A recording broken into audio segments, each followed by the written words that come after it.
एक गांव में करुणा नाम की एक वृद्ध विधवा औरत रहती थी। उसका पति राम प्रसाद एक रोड हादसे में मर गया था। करुणा का एक लड़का भी था जो कि शहर में जाकर बस गया था और उसने वहीं शादी भी कर ली थी। करुणा अपना गुजारा करने के लिए अपने पति की पुरानी मोमोज की दुकान चलाया करती थी। बेटा, अब इन बूढ़ी हड्डियों में जान नहीं बची है, कब तक जिंदा रहूंगी नहीं पता।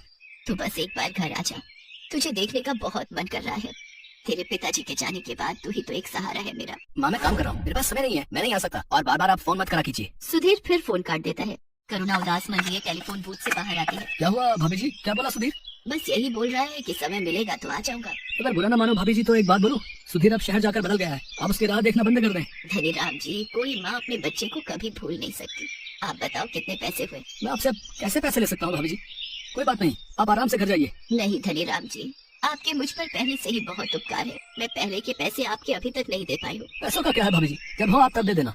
अभी आप आराम से घर जाइए। करुणा फिर वहाँ से घर आ जाती है और अपनी मोमोज की दुकान पर काम करने लगती है। आइए आइए, स्वादिष्ट और मजेदार मोमोज खाइए और अपने घर भी ले जाइए।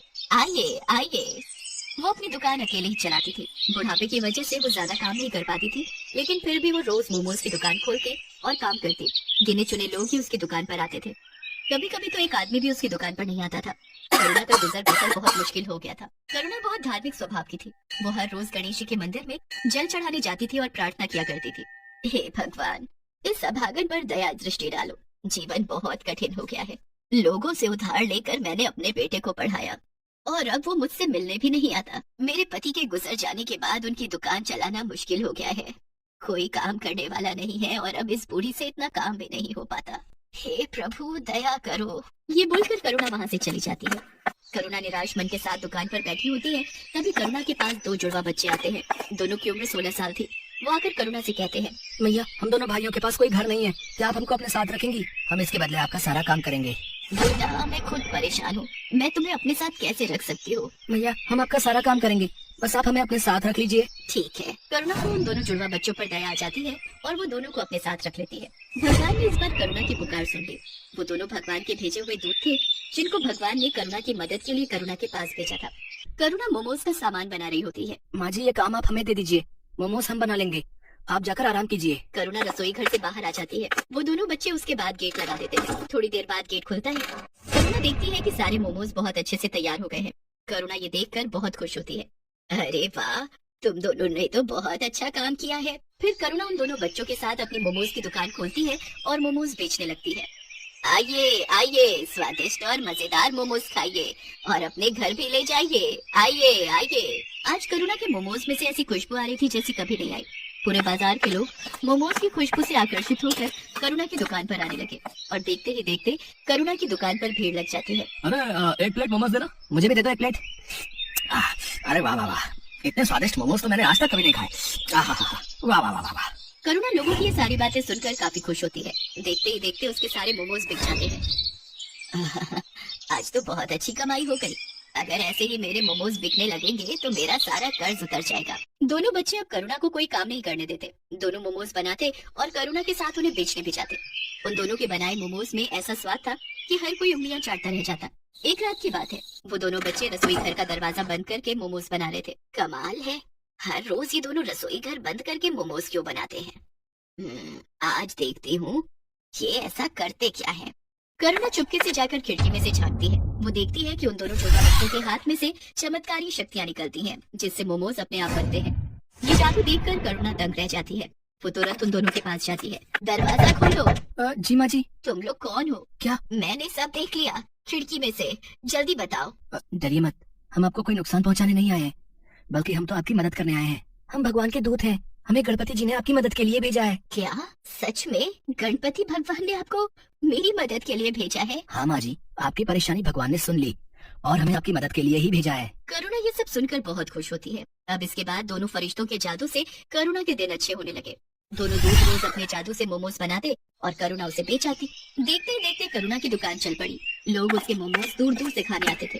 ऐसा करते करते करुणा ने एक बड़ी मोमोज की दुकान खोल ली और धीरे धीरे उसने अपने सारे कर्ज भी चुका दिए।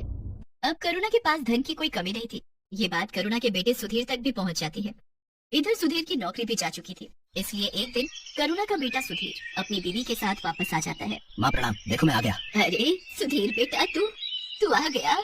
तुझे देखने के लिए तो ये आंखें तरस गई थी। हाँ माँ, मुझे आपकी बहुत याद आ रही थी। मुझे आप माफ कर दो, मैं पागल हो गया था जो आपसे मिलने नहीं आ रहा था। मेरी मति मारी गई थी, लेकिन अब मैं आ गया हूँ। अब आपको कोई परेशानी नहीं होगी। माँ ये देख, ये तेरी बहू है मीरा। नमस्ते मम्मी जी, हमें माफ कर दीजिए। बेटा मैंने तुमको माफ तो तभी कर दिया जब तुम मेरी आंखों के आगे आए।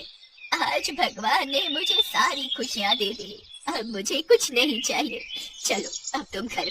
क्या हुआ, तिजोरी की चाबी मिली? हाँ ये रही। अब फटाफट इस बुढ़िया के सारे पैसे निकालो और चलो निकलते हैं यहाँ से। हाँ हाँ चलो। मीरा और सुधीर चुपके से जाकर तिजोरी खोलते हैं और वो तिजोरी में से सारा पैसा निकालकर अपने बैग में भर लेते हैं और वहाँ से भाग जाते हैं। भागते भागते वो गांव से बाहर निकल जाते हैं। तब वो थक कर एक जगह आराम करने के लिए बैठते हैं। इतना सारा पैसा मैंने पहली बार देखा है। अब जरा बैग खोल कर दिखाओ तो, इसे जी भर कर देख तो लूं मैं। सुधीर जैसे ही पैसों का बैग खोलता है वो देखता है कि उसमें बस राख है। दोनों फरिश्तों के जादू से वो सारे पैसे राख में बदल गए थे। वो दोनों ये देखकर दंग रह जाते हैं। वो दोनों राख को टटोल टटोल कर देखते हैं पर पैसों का नामो निशान नहीं होता। अरे तो पैसे कहाँ गए? नहीं तो रखे थे। हाँ पैसे कहाँ गए समझ नहीं आ रहा है। तभी वहाँ पर दोनों जुड़वा बच्चे आ जाते हैं और वो दोनों सुधीर और मीरा पर जोर जोर से हंसने लगते हैं। अरे मूर्खो, कुछ नहीं मिलेगा उसमें। तुम्हारे मन में जब कालिक भरी है तो उसमें भी कालिक ही होगी ना। कैसी संतान है तू, अपनी माँ को लूटना चाहता है। तेरी माँ ने तेरे लिए इतना सब किया, ये जो मिला है ना तेरे को, ये तेरे कर्मों का फल है। और बिना माँ के तेरा जीवन भी इस राख के जैसा है, किसी भी कीमत का नहीं। अभी भी समय है, सुधर जा और जाकर अपनी माँ से माफी मांग ले। आप दोनों ने हमारी आंखें खोल दी, हम लोग में अंधे हो गए थे। हम अब से ऐसी गलती नहीं करेंगे, हमें माफ कर दो। फिर मीरा और सुधीर अपनी माँ के पास वापस चले जाते हैं और उसे सब सच बताकर माफी मांग लेते हैं। करुणा भी उनको माफ कर देती है। मैं तुम्हारा शुक्रिया कैसे करूँ समझ नहीं आ रहा है। तुमने मेरी इतनी मदद की, इसके लिए धन्यवाद। अब मुझे सब कुछ मिल गया है, मेरा बेटा, मेरी बहू, सब। इसकी कोई जरूरत नहीं है माता, हमने कुछ नहीं किया, ये सब कुछ भगवान ने कराया है। अब आपका जीवन अच्छा हो गया है, तो अब हमारा भी यहाँ से जाने का समय आ गया है। अब आप हमें जाने की अनुमति दें। ये बोलकर दोनों वहाँ से चले जाते हैं। अब करुणा का जीवन बहुत खुशहाल हो गया था। अब उसको किसी चीज की कमी नहीं थी। उसकी मोमोज की दुकान भी अच्छी चल रही थी। अब वो अपने बेटे और बहू के साथ अपना बाकी का जीवन खुशी खुशी बिताने लगती है।